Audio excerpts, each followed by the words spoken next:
ओम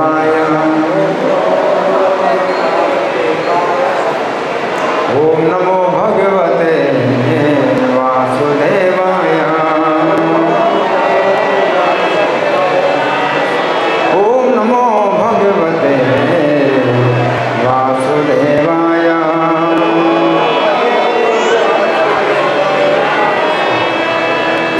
ग्रंथराज श्रीमद् भगवद गीता यथारूप अध्याय 10। अध्याय का नाम है श्री भगवान का ऐश्वर्य और श्लोक संख्या 28। तो जिनके पास गीता है उनको मिल गया श्लोक, आपको मिल गया श्लोक संख्या 28, 10वें अध्याय का 28वां श्लोक। 28वां श्लोक नहीं देख सकते, जहाँ धागा लगा वहीं पर तो है, धागा जहाँ लगा है उसी के आसपास होगा। आयुधानाम है। अच्छा, तो जिनके पास गीता नहीं वो भी मेरे पीछे बोलेंगे, ठीक है? सब लोग बोलिए, भगवान के शब्द हैं। आयुधानाम अहं वज्रं धेनूनाम् अस्मि कामधो प्रदनश्चास्मि कंदर्पः सर्पाणाम् अस्मि वासुकिः। सब लोग बोलिए। भगवान के शब्द बहुत सरल हैं, सब लोग बोलिए मेरे पीछे, ठीक है? आयुधानाम अहं वज्रं धेनूनाम् अस्मि कामधो प्रजनश्चास्मि कंदर्पः सर्पाणाम् अस्मि वासुकिः। आयुधानाम अहं वज्रं धेनूनाम् अस्मि कामधो प्रजनश्चास्मि कंदर्पः सर्पाणाम् अस्मि वासुकिः। आयुधानाम् अहं वज्रं धेनूनाम् अस्मि कामधो प्रजनश्चास्मि कंदर्पः सर्पाणाम् अस्मि वासुकिः। तो सब लोग मेरे पीछे शब्दार्थ बोले। आयुधानाम हथियारों में, अहम मैं हूँ, वज्रं वज्र, धेनूनाम गायों में, अस्मि हूँ, कामधुक् सुरभि गाय, प्रजनः संतान उत्पत्ति का कारण, च तथा, अस्मि हूँ, कंदर्पः कामदेव, सर्पाणाम सर्पों में, अस्मि हूँ, वासुकी वासुकी। अनुवाद मेरे बीच से बोलिए। मैं हथियारों में वज्र हूँ, गायों में सुरभि, संतान उत्पत्ति के कारणों में प्रेम का देवता कामदेव तथा सर्पों में वासुकी हूँ। यहाँ धागा लगाकर सब लोग प्रार्थना में करें। भूमिका में पहला पेज है।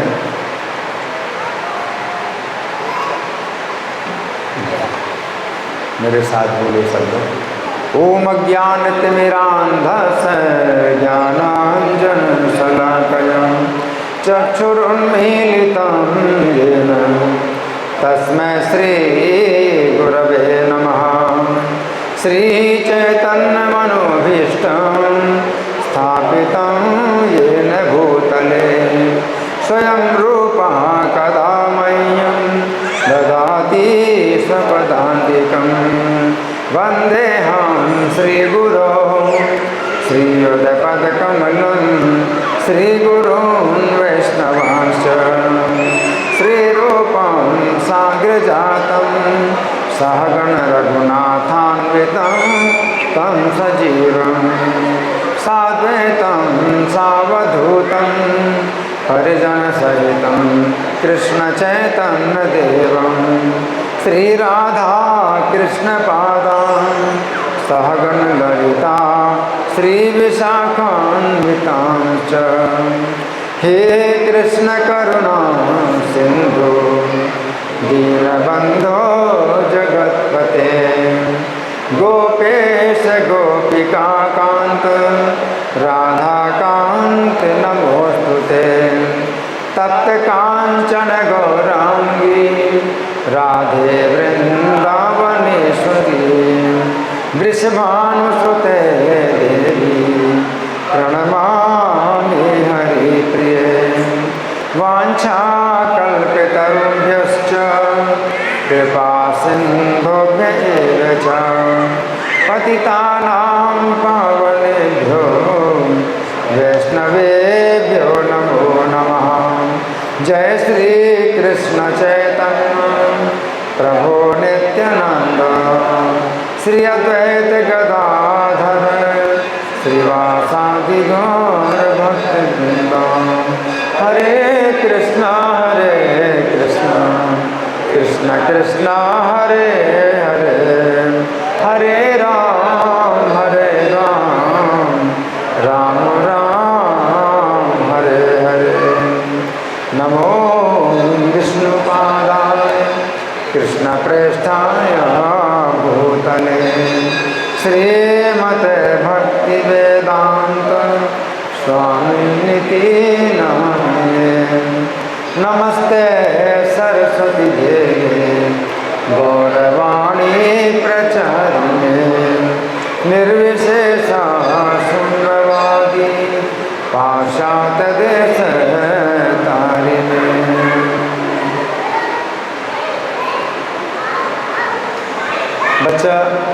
बच्चे को बाहर ले जाइए, या तो शांत करिए, आपकी जिम्मेदारी है बच्चे को या तो शांत करें या बाहर ले जाएं।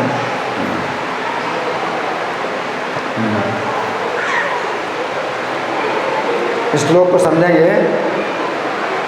भगवान कह रहे हैं आयुधा नाम अहम वज्रम, हथियारों में मैं वज्र हूँ।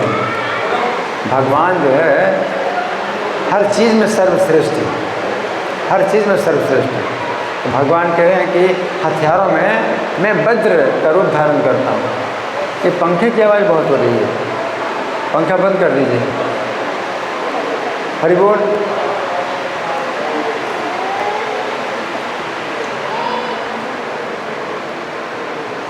सब पंखे बंद कर दिए, अभी तो ज़रूरत नहीं है, पंखे की कोई ज़रूरत नहीं है। तो भगवान कह रहे हैं कि सब प्रकार के हथियारों में मैं वज्र हूँ। कितना शक्तिशाली है वज्र, सब प्रकार के हथियारों में वज्र हूँ। और धेनु नाम अस्मि कामधेनु, सब प्रकार की गैयों में कामधेनु। भगवान सर्वश्रेष्ठ, हर चीज़ में भगवान सर्वश्रेष्ठ हैं। प्रजनश्चास्मि कंदर्पः, और संतान उत्पत्ति के जितने कारण हैं उनमें कंदर्प मैं हूँ। और सर्पाणामस्मि वासुकी, सर्पों में मैं वासुकी हूँ। ये चार विभूतियों का वर्णन भगवान कर रहे हैं। यहाँ प्रभुपाद तात्पर्य में क्या लिखते हैं, शिला प्रभुपाद की जय। वज्र सचमुच अत्यंत बलशाली हथियार है और ये कृष्ण की शक्ति का प्रतीक है। वैकुंठ लोक में स्थित कृष्ण लोक की गायें किसी भी समय दुही जा सकती हैं और उनसे जो जितना चाहे उतना दूध प्राप्त कर सकता है। निस्संदेह इस जगत में ऐसी गायें नहीं मिलती, किंतु कृष्ण लोक में इनके होने का उल्लेख है। भगवान ऐसी अनेक गायें रखते हैं जिन्हें सुरभि कहा जाता है कि भगवान ऐसी गायों के चराने में व्यस्त रहते हैं। कंदर्प काम वासना है, जिससे अच्छे पुत्र उत्पन्न होते हैं। कभी कभी केवल इंद्रिय तृप्ति के लिए संभोग किया जाता है, किंतु ऐसा संभोग कृष्ण का प्रतीक नहीं है। अच्छी संतान की उत्पत्ति के लिए किया गया संभोग कंदर्प कहलाता है और ये कृष्ण का प्रतिनिधि होता है। यहाँ प्रभुपाद का तात्पर्य समाप्त हुआ। अब हम सुनेंगे श्री भगवान ने कहा में इस श्लोक की कैसी व्याख्या हुई है ना। तो आप लोग बड़े ध्यान से सुने कि भगवान जो है अपनी विभूतियों का वर्णन कर रहे हैं। 10वां अध्याय पूरा का पूरा भगवान की विभूतियों का वर्णन है ना। तो भगवान ने अपनी विभूतियों का वर्णन शुरू किया था श्लोक संख्या 20 से, है ना, और ये श्लोक संख्या 28 है ना। तो पिछले श्लोक तक श्री कृष्ण ने कुल मिलाकर अपनी 30 विभूतियों का वर्णन किया। ये 4 विभूतियाँ इस श्लोक में हैं। इसके पहले 30 विभूतियों का भगवान वर्णन कर चुके हैं 20 से लेकर के 27 श्लोक, यानी 8 श्लोकों में 20 विभूतियों का भगवान ने वर्णन किया है। अब अर्जुन के मन में प्रश्न उठा कि श्री कृष्ण ने पिछले श्लोक में घोड़ों में और हाथियों में अपनी विभूति का वर्णन किया है, परंतु हथियारों में श्री कृष्ण की दृष्टि में कौन सा हथियार उनकी विभूति है? अर्जुन के मन में प्रश्न उठा। घोड़ों में भगवान ने कहा था उच्चैश्रवा नाम का घोड़ा, है ना, मेरी विभूति है। हाथियों में भगवान ने कहा ऐरावत नाम का हाथी कृष्ण की विभूति है। तो अर्जुन के मन में प्रश्न उठा, यार घोड़ों में हाथियों में भी भगवान की कोई विभूति है, तो हथियारों में भी कोई विभूति होगी, है ना। हथियारों में श्री कृष्ण की दृष्टि में कौन सा हथियार उनकी विभूति है? अंतर्यामी होने के कारण श्री कृष्ण अर्जुन के मन के प्रश्न को समझ, अर्जुन ने प्रश्न नहीं किया, लेकिन भगवान अंतर्यामी समझ गए। अतः श्री कृष्ण ने इस श्लोक में बताया है कि हथियारों में वज्र श्री कृष्ण की विभूति है ना। तो श्री कृष्ण कह रहे हैं कि सभी प्रकार के हथियारों में उनकी विभूति क्या है? वज्र। तो भागवत के 6ठे स्कंद के अंतर्गत अध्याय संख्या 9 में वर्णन आता है कि जिस समय वृत्रासुर के साथ युद्ध करते हुए सभी देवताओं ने उसके ऊपर अपने बाणों और हथियारों का प्रहार किया। वृत्रासुर को मारने के लिए वज्र बना था, और वज्र के बिना वृत्रासुर का वध नहीं हो सकता था। अब सोचिए, जितने भी हथियार हैं, है ना, उनकी तुलना में वज्र क्या चीज़ है ये समझो। देवताओं के अलग अलग अपने अस्त्र हैं, आयुध हैं, है ना। तो देवताओं के अपने तो सब देवताओं ने वृत्रासुर के ऊपर अपने सब हथियारों का प्रयोग किया, अपने बाणों का, हथियारों का प्रयोग किया, है ना। लेकिन वृत्रासुर उनके सभी बाणों और हथियारों को निगल गए। कितनी शक्ति, वृत्रासुर कितनी शक्ति कि ऐसे पकड़ करके और मुंह में डाल दिया, पेट में डाल दिया हथियार। इतना शक्तिशाली वृत्रासुर, सोचिए कितना शक्तिशाली वृत्रासुर है। मान लीजिए कोई आपको तलवार मारे, तो तलवार आप उसकी तलवार को पकड़ के खा जाए, कितना शक्तिशाली हो। कोई व्यक्ति कितना शक्तिशाली होगा जैसे कोई तलवार मारे, तलवार को भी पकड़ के खा जाए, तलवार को खा जाए। देवताओं के जितने भी अस्त्र शस्त्र हैं सब वृत्रासुर क्या खा गए, है ना। अब देवताओं के पास कुछ नहीं रहा युद्ध करने के लिए, भागे। अब भागने से ही जान बचेगी, सब देवता भागे, है ना। तो वृत्रासुर की ऐसी भयानक शक्ति देखकर सभी देवता भयभीत होकर श्री कृष्ण की शरण में गए। उस समय श्री कृष्ण ने इंद्र को संबोधित करते हुए कहा, हे इंद्र, तुम सभी देवताओं के साथ महर्षि दधीचि के पास जाओ। भगवान कहते हैं चूँकि महर्षि दधीचि प्रतिदिन मेरे नारायण कवच का पाठ करते हैं, अतः उनके शरीर में मेरी शक्ति का महान संचार हो चुका है। महर्षि दधीचि क्या करते हैं? रोज नारायण कवच का पाठ करते हैं। उससे क्या हुआ? वो भावना करते हैं नारायण कवच का पाठ करते हुए अपने शरीर के अंदर शक्ति आ रही है। तो एकाग्रता से नारायण कवच का पाठ करते हैं महर्षि दधीचि, तो उनके शरीर में भगवान कहते हैं कि मेरी शक्ति का महान संचार हो चुका है। तुम यदि उनसे उनका शरीर मांगोगे तो वे महात्मा अपना शरीर छोड़ देंगे। इतने ऊंची स्थिति है महर्षि दधीचि की, अपनी इच्छा से शरीर छोड़ दें। जैसे मान लो आपके पास नए वस्त्र दिए जाएं, तो पुराने वस्त्र जो आप कपड़े पहने उतार दोगे, बड़े आसानी से उतार दो। ऐसे वस्त्र को जैसे कोई उतारे, ऐसे दधीचि क्या करें? शरीर छोड़ देंगे। तो शरीर से ऊपर उठेंगे, शरीर से मुक्त हैं। नारायण कवच के द्वारा शरीर भी इतना उनका शक्तिशाली हो गया है कि वृत्रासुर का वध करने के लिए उनके शरीर की हड्डियों से वज्र बनाया जाएगा।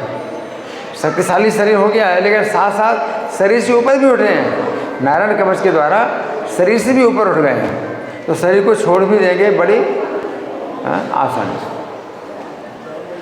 हम लोग शरीर से बंधे हैं, इसलिए शरीर छोड़ने में बहुत कष्ट का अनुभव होता है। शरीर छोड़ने के लिए कोई भी तैयार नहीं, अपना शरीर छोड़ने के लिए कोई तैयार नहीं।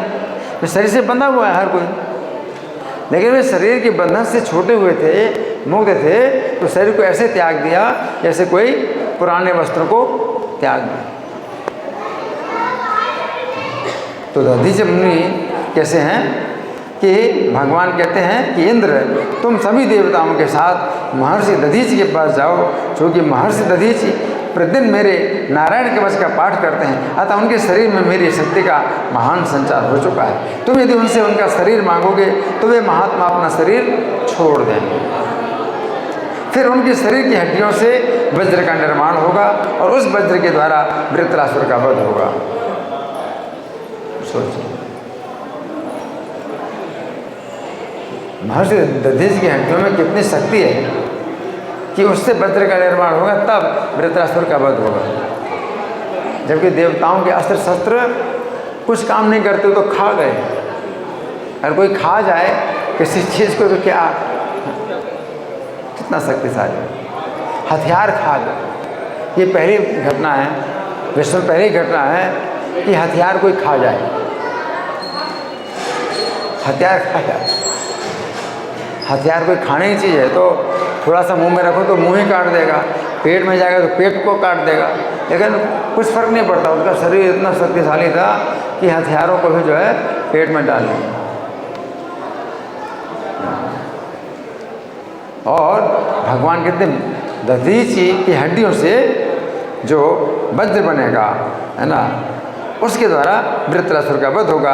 इस प्रकार इंद्र ने विश्वकर्मा के द्वारा दधीचि मुनि की हड्डियों से बने हुए वज्र को धारण किया। अब जिस समय इंद्र ने वृत्रासुर के ऊपर अपनी गदा का प्रहार किया, अभी वज्र का प्रहार नहीं किया, इंद्र ने गदा का प्रहार किया, तो गदा वृत्रासुर ने उस गदा को पकड़कर इंद्र के ऊपर प्रहार किया और वृत्रासुर के प्रहार से इंद्र अपने हाथी से नीचे गिर पड़े। उस समय उन्हें शंका थी कि जिस प्रकार उनकी गदा का प्रहार निष्फल हो गया, उसी प्रकार वज्र का प्रहार भी निष्फल हो जाएगा। अब इंद्र सोचते हैं गदा मारी मैंने, तो गदा को पकड़ करके इंद्र ने उनके हाथी को मारा, तो हाथी भी पीछे हो गया और इंद्र भी गिर गए, हाथी भी गिर गया। अब इंद्र सोचते वज्र भी ऐसे मारूंगा तो वज्र भी बिगाड़ जाएगा। तो उनको जो है बड़ा शंका होने लगी कि जैसे गदा को मतलब मारने से उल्टा जो है वृत्रासुर ने पकड़ के मुझे मार दिया या हाथी को मार दिया, अगर वज्र को पकड़ के मुझे मार देगा तो मेरा ही काम था। तो इंद्र को जो है बड़ा जो है शंका हो गई कि ये जो वज्र है, ये अगर मैं मारूंगा वृत्रासुर को, अगर वो काम ना किया और उल्टा अगर उसने मुझे मार दिया तो मैं ख़त्म हो जाऊंगा। तो अब इंद्र जो है उस वज्र को नहीं उठा रहे हैं, है ना। तब वृत्रासुर ने स्वयं इंद्र से कहा, हे इंद्र, तुम अपने समक्ष खड़े हुए मुझ शत्रु पर अपना वज्र क्यों नहीं छोड़ते। वृत्रासुर कह रहे हैं कि तुम वज्र क्यों नहीं छोड़ रहे मेरे ऊपर। इंद्र वृत्रासुर कहते हैं यद्यपि गदा के द्वारा मुझ पर किया गया तुम्हारा प्रहार निष्फल हो गया था, परंतु ये वज्र निष्फल नहीं होगा।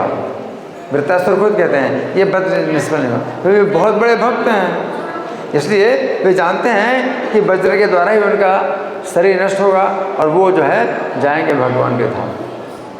इसलिए भगवान के धाम जाने की वो तैयारी कर रहे हैं और कहते हैं कि वज्र तुम मारो, वज्र जो है गदा की तरह निष्फल नहीं होगी।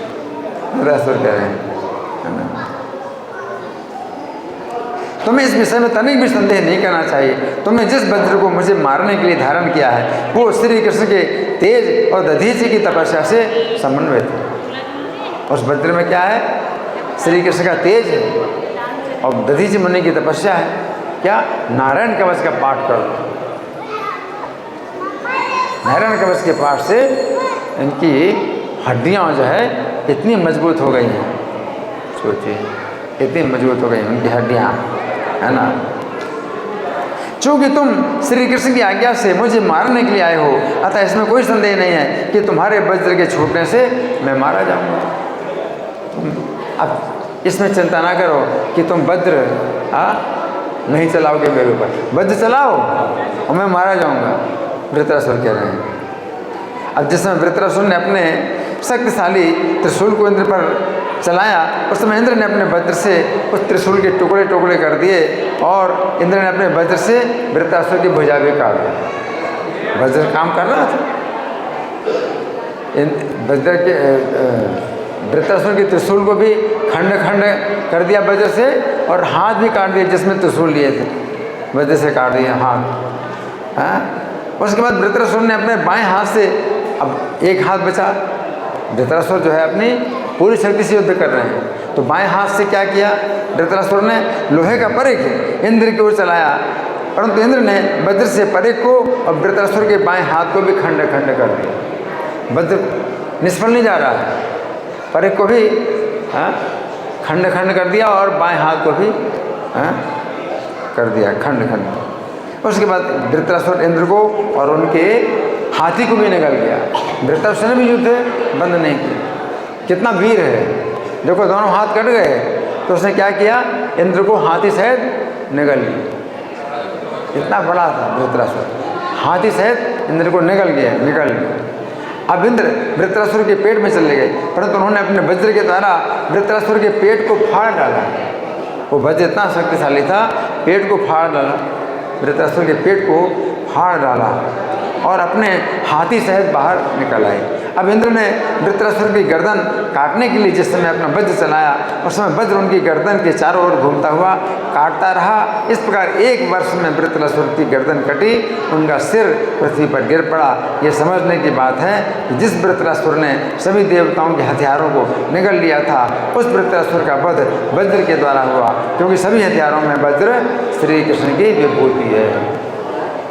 इसलिए भगवान कहते हैं आयुधा नाम अहम वज्र, आयुध में वज्र, है ना। अब श्लोक के अगले शब्द हैं धेनु नाम अस्मि कामधो, है ना। तो यहाँ पर श्री कृष्ण कह रहे हैं कि गायों में कामधेनु गाय उनकी विभूति है। अब ब्रह्म विवर्त पुराण, ब्रह्म विवर्त पुराण के गणपति खंड के अंतर्गत अध्याय संख्या 24 में वर्णन आता है कि एक बार गोलोक धाम में श्री कृष्ण ने यज्ञ के अवसर पर एक कामधेनु ब्रह्मा जी को दी थी। श्री कृष्ण ने गोलोक धाम में यज्ञ के अवसर पर एक कामधेनु ब्रह्मा जी को दी थी। गोलोक धाम तो गायों का ही है, कामधेनु सुरभि गाय हैं, वहाँ पर सभी गायें सुरभि गाय हैं। तो एक गाय सुरभि कह दो या कामधेनु कह दो ब्रह्मा जी को देती है ना। फिर ब्रह्मा जी ने वो गाय अपने प्रिय पुत्र भृगु मुनि को दी। भृगु मुनि ब्रह्मा जी के बड़े प्रिय पुत्र हैं, तो वो गाय भृगु मुनि को दे दी। फिर भृगु मुनि ने वो गाय जमदग्नि मुनि को दी। भृगु के वंश में ही जमदग्नि मुनि हुई, तो जमदग्नि मुनि को वो गाय दे दी। और एक बार राजा कार्तवीर अपनी सेना के साथ शिकार खेलने के लिए वन में गया। उस समय के राजा थे कार्तवीर, जहाँ जमदग्नि मुनि का आश्रम था। उस समय जमदग्नि मुनि के आदेश से कामधेनु ने अनेक प्रकार के भोजन के पदार्थ, सोने चांदी के बर्तन, असंख्य भोजन के पात्र, बहुत से स्वादिष्ट पदार्थों को परिपूर्ण बर्तन मुनि को दिए। गाय ने सोने चांदी के बर्तनों में सब बने हुए बने बनाए भोजन के पदार्थ दे दिए। ना बर्तन लाने की ज़रूरत है, ना कुछ आग जलाने की ज़रूरत है, ना सामग्री लाने की ज़रूरत है, ना बनाने की ज़रूरत है। बने बनाए बहुत स्वादिष्ट जो है व्यंजन और सोने चांदी के बर्तनों में भरे हुए दे दिए, जमदग्नि मुनि को दे दिए। क्यों? कि राजा की सेना और राजा का स्वागत करो, भोजन कराओ सब। गाय ने सब भोजन की सामग्री बर्तनों के साथ दे दी। कुकिंग की कोई ज़रूरत नहीं, सब बना बनाए दे दिया, है ना। नाना प्रकार के स्वादिष्ट पके हुए कटहल, आम, नारियल और बेल के फल प्रदान किए। स्वादिष्ट लड्डुओं की असंख्य ढेरियाँ लग गई। पूरी सेना का स्वागत करना था। स्वादिष्ट लड्डुओं की असंख्य ढेरियाँ लग गईं। जौ और गेहूं के आटे से बनी हुई पूड़ियों और भांति भांति के पकवानों का पहाड़ लग गए। कामधेनु गाय बस केवल जमदग्नि मुनि ने कहा कि हे माता, इन सब भोजन, इन सब पूरी सेना को भोजन कराओ। और बस पहाड़ के पहाड़ जो है जी, पूड़ियों के पहाड़, पकवानों के पहाड़, उत्तम उत्तम व्यंजनों के ढेर, दूध, दही और घी की नदियाँ, दूध, घी, दही की नदियाँ बेहतरीन, शक्कर का ढेर और मोदकों का पहाड़ लग गया। उत्तम धान के चिवड़ों का पर्वत सा ढेर लग गया। फिर राजाओं के योग्य सुंदर वस्त्रों आभूषणों का ढेर लग गया। वस्त्र आभूषण भी दिए, बढ़िया वस्त्र आभूषण प्रदान कर दिए। इस प्रकार कामधेनु की सहायता से जमदग्नि मुनि ने राजा कार्तवीर्य का अच्छी प्रकार सत्कार किया। जबकि जमदग्नि मुनि इतने तपस्वी थे, अपने लिए कुछ भी नहीं चाहते थे। उनके पास गाय थी, अपने लिए वो कुछ नहीं चाहते थे कि बढ़िया भोजन मिले खाने को या वस्त्र मिले, नहीं, जंगल में रहते थे तो यज्ञ की सामग्री ही केवल प्राप्त करते थे गाय से, यज्ञ की सामग्री। जमदग्नि अपने लिए कुछ नहीं चाहते थे, लेकिन राजा उनकी सेना के लिए ये सब उन्होंने दे दिया। अब जिस समय राजा को पता चला कि मुनि के पास ऐसी गाय है जिसके द्वारा उन्होंने इतनी अद्भुत सामग्रियाँ उत्पन्न कर लीं, उस समय राजा बलपूर्वक गाय को लेने के लिए तैयार हो गया। अब ये उसका अन्याय है, राजा का अन्याय है। बलपूर्वक राजा गाय को लेने के लिए तैयार हो गया। ऐसी स्थिति में जमदग्नि मुनि की आज्ञा से कामधेनु ने नाना प्रकार के शस्त्र और अस्त्र और सेनाएं उत्पन्न कर दी। कामधेनु गाय ने जमदग्नि मुनि की आज्ञा से राजा के सेना के विरुद्ध क्या है, अपने सैनिक उत्पन्न कर दी। अनेक प्रकार के हथियारों से सुसज्जित सेना उत्पन्न की। उस गाय के मुख से और अन्य अंगों से करोड़ों करोड़ों खड्गधारी, शूलधारी, धनुर्धारी, दंड और शक्ति और गदाधारी शूरवीर निकल आए। मुंह से, गाय के मुंह से ही निकले इतने शूरवीर। इस प्रकार इस सेना ने राजा कार्तवीर्य की सेना को परास्त किया। तो यहाँ पर श्री कृष्ण कह रहे हैं सभी प्रकार की गायों में कामधेनु उनकी विभूति है। ये कामधेनु गाय है, कोई ले नहीं सकता गाय को। अगर गाय नहीं जाना चाहती है किसी के पास तो उसको, गाय को कोई नहीं ले सकता, है ना। तो ये जो है भागवत के 10वें स्कंद के अंतर्गत अध्याय संख्या 27 में वर्णन आता है, जिसमें इंद्र ने ब्रजवासियों को नष्ट करने के लिए प्रलयकालीन वर्षा की और श्री कृष्ण ने गोवर्धन पर्वत को धारण किया। उस समय इंद्र कामधेनु गाय को लेकर श्री कृष्ण से क्षमा याचना करने के लिए आए।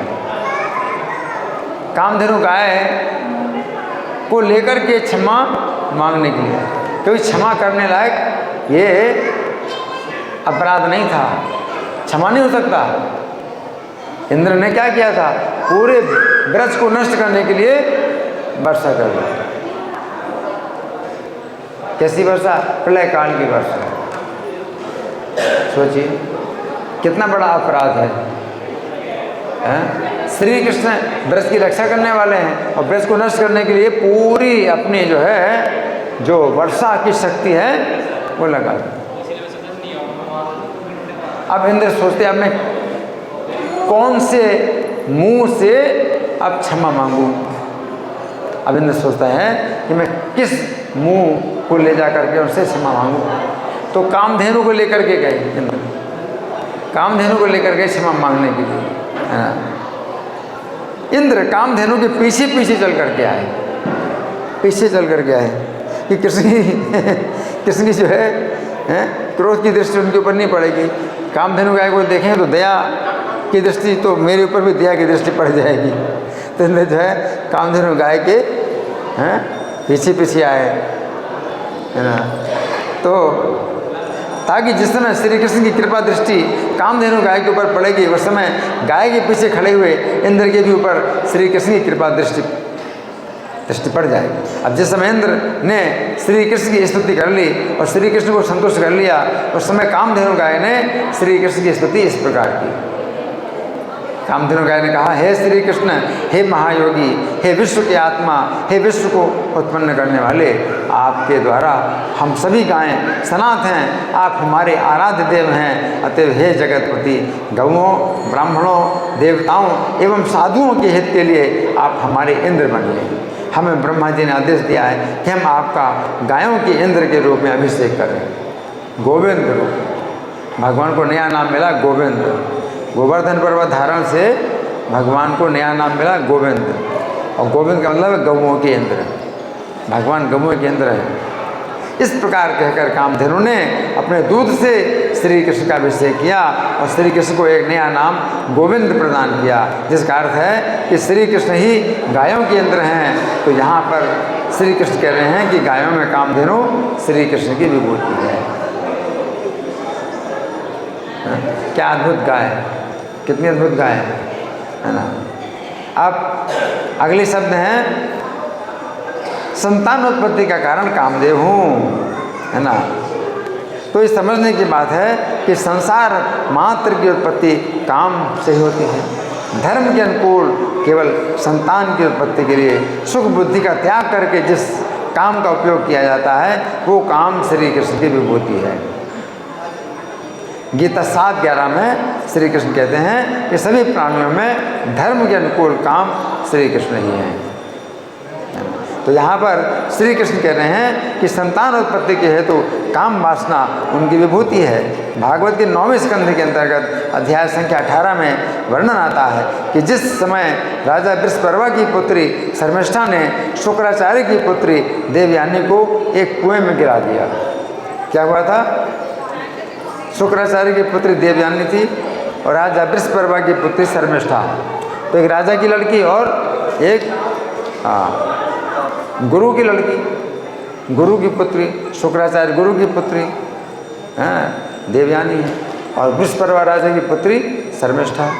तो क्या हुआ कि देवयानी ने कुछ बात बोली शर्मिष्ठा को, तो शर्मिष्ठा ने सोचा कि ये गुरु की पुत्री ये हमारे सामने तिनके के समान है, तो देवयानी को गड्ढे में कुएं में गिरा दिया।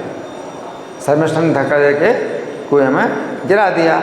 और जिस समय राजा ययाति ने देवयानी को कुएं में गिरी हुई देखकर उसे निकाला, उस समय देवयानी ने राजा ययाति से प्रार्थना की कि वे उससे विवाह करें। ऐसी स्थिति में राजा ययाति ने विचार किया, यद्यपि देवयानी मुझसे प्रार्थना कर रही है कि मैं उससे विवाह करूं, परंतु शुक्राचार्य नामक ब्राह्मण की पुत्री होने के कारण मेरा उसके साथ विवाह होना उचित नहीं है। परंतु चूँकि मेरा मन उसकी ओर आकर्षित हो रहा है, अतः ये विवाह धर्म के अनुसार ही होना चाहिए, क्योंकि मेरा मन धर्म के विरुद्ध मार्ग पर कभी भी नहीं जाता। इतने पवित्र थे महाराज ययाति, इतने पवित्र थे कि वे सोचते हैं कि देवयानी तो गुरु की पुत्री है, ब्राह्मण की पुत्री है, और मैं राजा क्षत्रिय, राजा क्षत्रिय होता है, तो क्षत्रिय को ब्राह्मण की पुत्री से विवाह नहीं करना चाहिए। लेकिन मेरा मन अगर देवयानी के प्रति आकर्षित हो रहा है, इसका मतलब है कि ये धर्म के अनुसार है। उनका मन इतना शुद्ध है कि मन में अगर कोई इच्छा होती है तो इसका मतलब वही धर्म है, इतना शुद्ध है। हर व्यक्ति ऐसे नहीं कर सकता है कि मन जो है किसी का शुद्ध नहीं होता, इसलिए मन के हिसाब से कभी काम नहीं करना चाहिए। हमें शास्त्र साधु आचार्यों के अनुसार कार्य करना चाहिए। लेकिन कोई मतलब ऐसे भी महापुरुष हैं, उनका मन इतना शुद्ध है, अगर उनका मन कहता है कि ये करो, इसका मतलब धर्म है। ये बात सबके लिए नहीं, महाराज ययाति के लिए। तो महाराज ययाति ने सोचा कि ये विवाह धर्म के अनुसार ही होना चाहिए, क्योंकि मेरा मन धर्म के विरुद्ध कभी भी नहीं जाता। राजा ययाति ने सोचा मेरा मन धर्म के विरुद्ध कभी नहीं जाता है। ये बात समझने की है कि राजा ययाति इतने अधिक धार्मिक थे कि उनका मन यदि कोई इच्छा करता था तो इसी से उन्हें संकेत प्राप्त हो जाता था, ये कार्य धर्म के अनुसार है। ये बात जो है केवल महाराज ययाति के ही लिए कि अगर मन में कोई बात आए इसका तो यही धर्म है। और नहीं तो धर्म की व्यवस्था कैसे है? शास्त्र हैं, साधु आचार्यों के आधार पर धर्म की व्यवस्था होती है, अपने मन के अनुसार कभी नहीं होती। कोई भी नहीं ऐसा कह सकता कि मेरा मन अगर ऐसा चाहता है तो ये धर्म है, कोई नहीं कह सकता। राजा ययाति है ना, तो राजा ययाति का जो है इतना जो है मन पवित्र था, है ना। ये बात सभी के लिए लागू नहीं हो सकती। हमें कभी अपने मन के अनुसार कार्य नहीं करना चाहिए, क्योंकि हमारा मन काम के अधीन है। परंतु महाराज ययाति का मन इतना अधिक पवित्र था, यदि उनके मन में कोई काम वासना उत्पन्न होती थी तो ये संकेत होता था कि ये काम वासना धर्म के ही अनुसार है। इस बात की पुष्टि देवयानी ने भी की।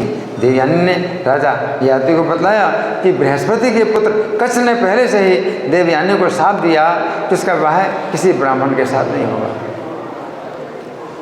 कच्छ बृहस्पति के पुत्र हैं और शुक्राचार्य के पुत्र देवयानी, है ना। तो बृहस्पति के पुत्र कच्छ ने देवयानी को शाप दिया कि तुम्हारा विवाह किसी ब्राह्मण के साथ नहीं होगा, है ना। तो इसका मतलब है कि देवयानी जो कह रही है ययाति से कि आप मुझसे विवाह करिए, तो ये उचित है, क्योंकि इसका विवाह ब्राह्मण के साथ नहीं हो सकता, है ना।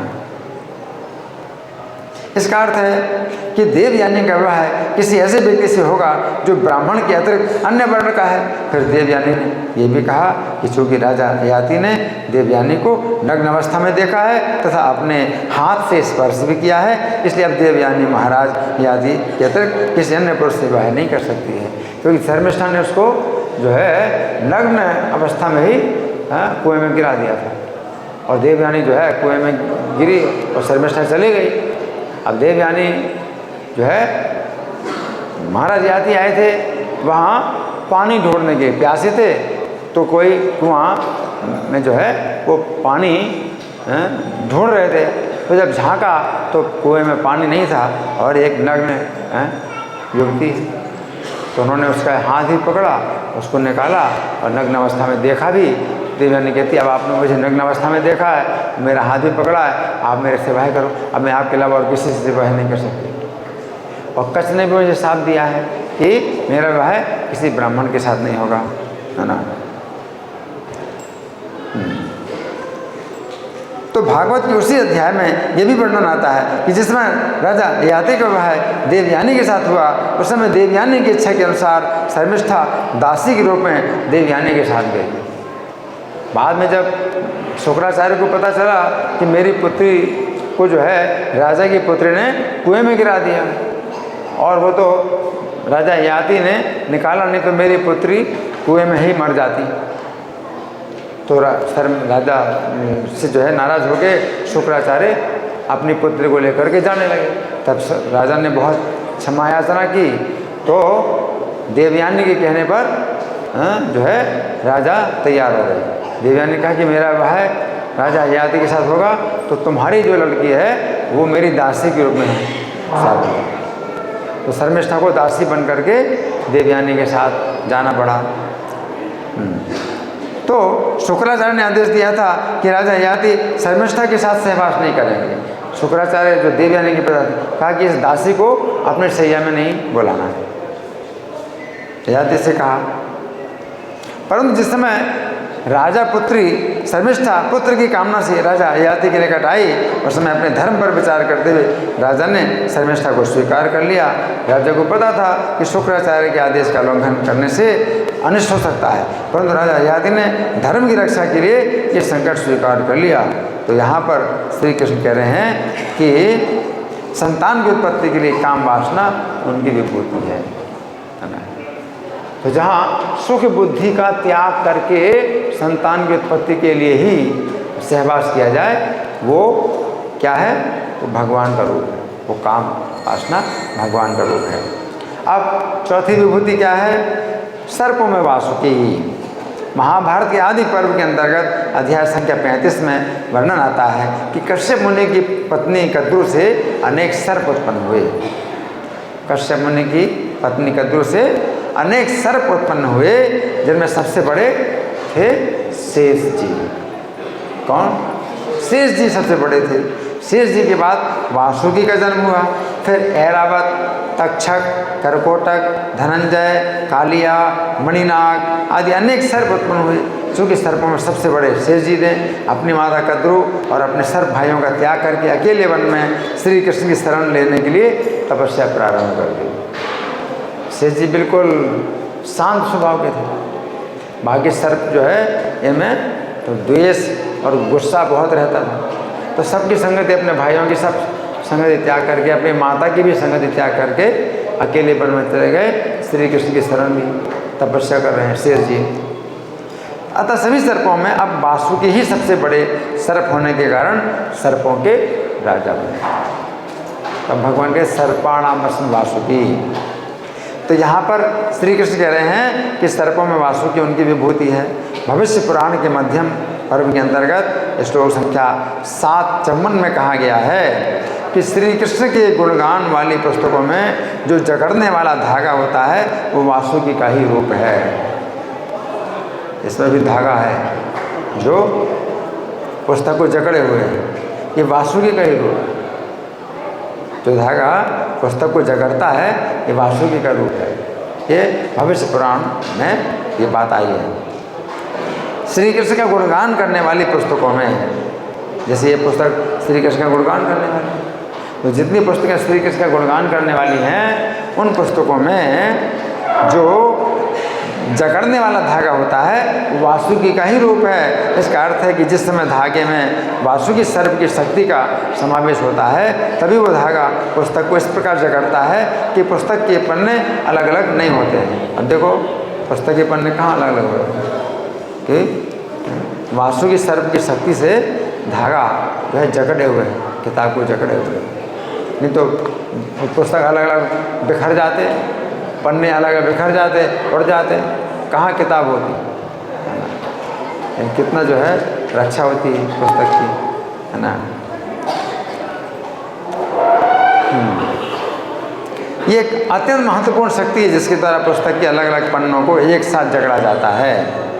और महाभारत वन पर्व के अंतर्गत श्लोक संख्या 214 में वर्णन आता है कि अर्जुन ने सर्पराज वासुकी की बहन उलूपी के साथ विवाह किया था। बहुत बड़ी बात है। अर्जुन ने वासुकी, सर्पों के राजा वासुकी की बहन उलूपी के साथ विवाह किया, है ना। और अर्जुन के द्वारा उलूपी से ऐरावान नाम का एक पुत्र भी उत्पन्न हुआ था। इस सर्पराज वासुकी का सौभाग्य था उन्हें अर्जुन जैसे बहनोई प्राप्त हुए। अर्जुन जैसे बहनोई प्राप्त हुए वासुकी। भागवत के 8वें स्कंद के अंतर्गत अध्याय संख्या 7 में वर्णन आता है कि जिस समय समुद्र मंथन होने वाला था उस समय देवताओं तथा असुरों ने सर्पराज वासुकी को बुलवाया और उन्हें वचन दिया वे उन्हें अमृत का में भाग देंगे। उन्होंने वासुकी को मंदर पर्वत के चारों ओर मथने की रस्सी की भांति लपेट दिया और क्षीर सागर के मंथन द्वारा अमृत उत्पन्न करने का प्रयत्न किया। समुद्र मंथन में रस्सी जो है वासुकी सर्प को ही बनाया था। कोई सामान्य रस्सी तो टूट जाती, पर्वत को कैसे जकड़ सकती कोई रस्सी। तो वासुकी सर्प में इतनी शक्ति है कि पर्वत को भी जकड़ करके, और देवताओं ने जो है पूंछ पकड़ी और असुरों ने मुंह पकड़ा और मंथन किया। तो वासुकी सर्प में कितनी बड़ी शक्ति है। उस समय श्री कृष्ण ने सर्प के अगले हिस्से को पकड़ लिया, तब देवताओं ने भी उनके पीछे होकर उसे पकड़ लिया। उस समय दैत्यों के नेताओं ने पूंछ को पकड़ना अशुभ समझकर मुंह पकड़ना चाहा, अतः श्री कृष्ण ने उनकी इच्छा के अनुसार सर्प का मुख छोड़कर पूंछ पकड़ ली और सारे देवताओं ने भी ऐसा ही किया। अब मंथन के समय वासुकी सर्प के हजारों नेत्रों और मुखों से जो धुआं और अग्नि की लपटें निकली उनसे असुर लोग पीड़ित हो गए। पहले भगवान ने सांप का मुंह पकड़ा था तो देवता लोग जो है ये मान करके कि श्री कृष्ण जो है चालबाजी कर रहे हैं, तो बोले नहीं हम इस प्रकार से समुद्र मंथन नहीं करेंगे, सांप का पूंछ हम नहीं पकड़ेंगे, सांप की पूंछ अशुभ होती है। तो भगवान हंस करके सांप का मुंह छोड़ करके सांप की पूंछ पकड़ लेते हैं। तो सांप का मुंह जब असुरों ने पकड़ा तो सांप जब मंथन हुआ तो सांप के मुंह से जितना विष निकला है ना और अग्नि निकली, उससे असुर लोग पीड़ित हो गए। इस प्रकार वासुकी सर्प ने श्री कृष्ण से विमुख असुरों को दंड दिया।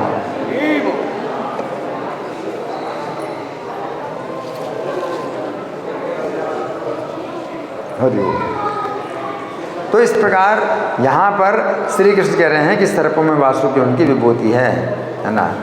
तो ये जो है श्लोक है, इसमें 4 विभूतियों का वर्णन हुआ है।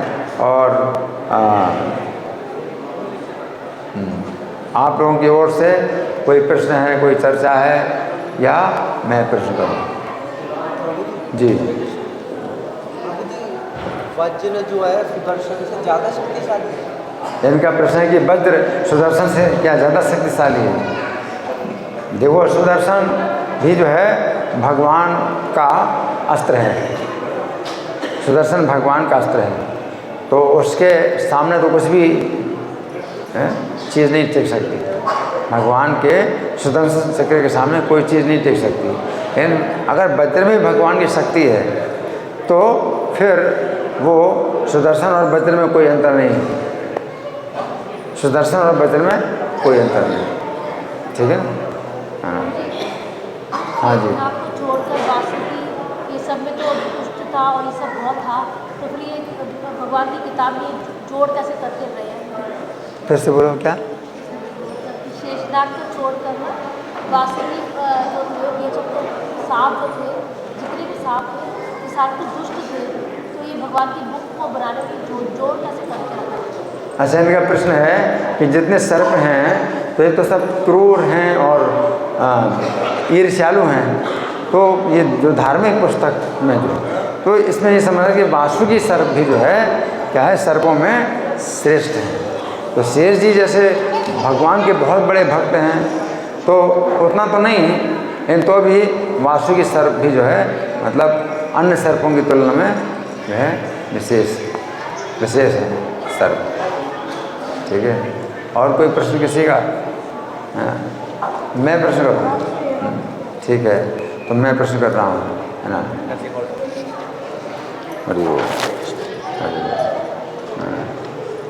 तो इसमें जो भगवान बताते हैं कि धेनु नामस्मि कामधो, गायों में कामधेनु गाय, है ना। तो कामधेनु गाय की क्या विशेषता है? सब गायों में कामधेनु गाय की क्या विशेषता है, कौन बताएगा? कामधेनु गाय जो है अपने पे कोई भी चीज़ उत्पन्न कर देती है। कोई भी चीज़ उत्पन्न कर देती है, हाँ। कामधेनु गाय कोई भी चीज़ उत्पन्न कर देती है। इच्छा पूरी कर देती है। तो गोलोक धाम में सभी गायें कामधेनु हैं, लेकिन गोलोक धाम के वासी जो है कामधेनु गाय से कोई चीज़ नहीं चाहते, केवल दूध ही चाहते। वे जो है कामधेनु गाय का उपयोग जो है और किसी भी चीज़ को प्राप्त करने में नहीं करते, केवल दूध को प्राप्त करने में करते हैं। और दूध देने में भी कामधेनु गाय की क्या विशेषता है? दूध देने में कामधेनु गाय की क्या विशेषता है? भगवान की विभूति है। हाँ बोलो। हाँ, जितना चाहो उतना दूध निकाल लो, और जब नहीं ज़रूरत है तो ना निकालो। तो इसमें स्टोरेज की कोई ज़रूरत नहीं है। आजकल दूध को स्टोरेज करना पड़ता है ना, और ख़राब हो जाता रखे और बड़ी चिंता होती है कितने बर्तन रख दूध के, है ना। लेकिन कामधेनु गाय है तो कोई भी स्टोरेज की ज़रूरत ही नहीं है। जितना आपको ज़रूरत है तो अपने जो बर्तन हैं, जो रसोई का बर्तन, उसी में ही दूध ले लो और बना लो। कोई बर्तन की ज़रूरत नहीं अलग से कि भाई उसमें रखो, इसमें रखो और फिर ख़राब हो जाएगा। गाय हमेशा तैयार है, जितना दूध निकालो उतना दूध निकालो, और जब नहीं निकालते तो कोई दिक्कत नहीं। और साधारण गाय में क्या है, अगर दूध नहीं निकालोगी तो गाय को परेशानी होगी, दूध निकालना ही पड़ेगा। और जब दूध निकाल लिया तो फिर और दूध नहीं दे सकती, हर समय दूध नहीं दे सकती गाय। लेकिन कामधेनु गाय ऐसी है कभी भी चाहो जितना चाहे दूध, समुद्र के बराबर भी दूध निकाल सकते, उतना दूध भी निकाल सकते, समुद्र भी भर जाए, इतना दूध निकाल सकते हो भाई। और जब ना निकालो तो कोई ज़रूरत नहीं कि कोई परेशानी हो, दूध बिल्कुल ताज़ा ही मिलेगा हमेशा, है ना। तो कामधेनु गाय की ये विशेषता है ना। और जो वज्र है तो ये महर्षि दधीचि की हड्डियों से बना है, महर्षि दधीचि की हड्डियों से बना है ना। तो वज्र में कितना अंतर है दूसरे आयुधों में, और वज्र में कितना अंतर है। वज्र क्यों बना, दूसरे जो आयुध, दूसरे प्रकार के जो हथियार थे जब उनसे कोई फायदा नहीं हुआ, जितने भी देवता थे उनके अपने अपने हथियार होते हैं, प्रत्येक देवता का अपना हथियार होता है। जैसे ब्रह्मा जी का है ब्रह्मास्त्र, ब्रह्मास्त्र मारो, है ना, तो कुछ भी नहीं, कभी निष्फल नहीं जाता, है ना। शिव जी का है पाशुपत अस्त्र, जिसके द्वारा वो सृष्टि का संहार करते हैं। इंद्र का अस्त्र है इंद्रास्त्र, अग्नि का अस्त्र है आग्नेयास्त्र, जला डालेगा। वरुण का अस्त्र है वारुणास्त्र, जिसे वर्षा करेगा पानी। ये सब अस्त्र क्या है, वृत्रासुर ने पकड़ के खा लिए। इतनी शक्ति वृत्रासुर की कि खा गए, सब अस्त्रों को खा गए, अब देवताओं के पास कुछ नहीं था। और वज्र में इतनी शक्ति है कि इंद्र ने जब जितने बार भी वज्र मारा तो वज्र कभी निष्फल नहीं किया। इंद्र ने वज्र मारा तो वृत्रासुर का त्रिशूल खंड खंड हो गया, इंद्र ने वज्र मारा वृत्रासुर के हाथ का परिघ खंड खंड हो गया, इंद्र ने वज्र मारा तो वृत्रासुर की दाएं हाथ कट के गिर गई, फिर वज्र मारा तो बायां हाथ कट के गिर गया। अब वृत्रासुर खा गए, इंद्र को हाथी सहित खा गए, तो वज्र के द्वारा पेट फाड़ दिया वृत्रासुर का और बाहर निकल आए। और देवताओं के भी जितने अस्त्र थे वो भी निकल आए, कि पेट फट गया तो पेट में थे वृत्रासुर के सब अस्त्र, तो सब देवताओं के अस्त्र भी मिल गए। तो ये वज्र की शक्ति है ना। और प्रजनशास्त्र के अंदर बाहर जो काम वासना जो है केवल संतान उत्पत्ति के लिए और सुख बुद्धि जिसमें कोई नहीं होती है, केवल संतान उत्पत्ति के लिए वो काम वासना है।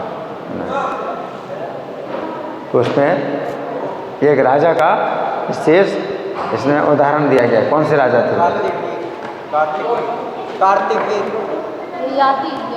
ययाति, राजा ययाति थे, है ना।